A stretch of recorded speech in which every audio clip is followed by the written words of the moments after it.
Hello and welcome to Games from Folktales, a podcast that mixes historical research and tabletop role-playing settings. I'm your host, Timothy Ferguson. This week, a short story from Lord Dunsany's 51 Tales, Time and the Tradesman.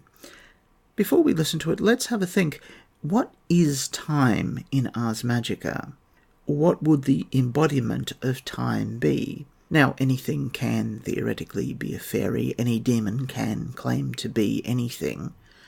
But time, according to various mythologies, is the thing that comes before the magical powers, which come before the fairy powers, which come before the current era of the divine.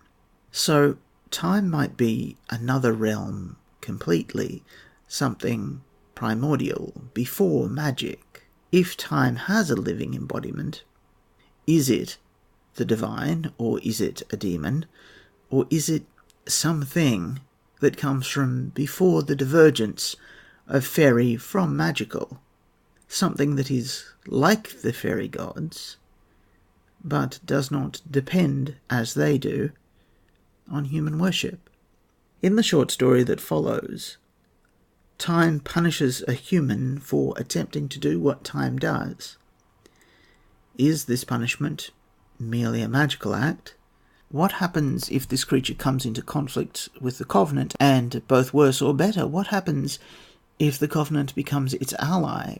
You may recall from Realms of Power Magic that ancient sites, aged sites of magic, are closer to the magical realm and therefore have higher auras.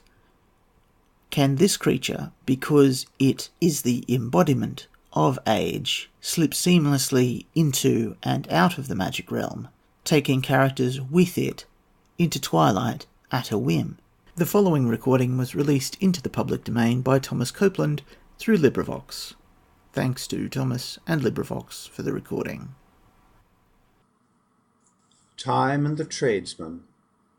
Once Time, as he prowled the world, his hair grey, not with weakness, but with dust of the ruin of cities, came to a furniture shop and entered the antique department. And there he saw a man darkening the wood of a chair with dye, and beating it with chains, and making imitation wormholes in it. And when Time saw another doing his work, he stood by him a while and looked on critically. And at last he said, "That is not how I work."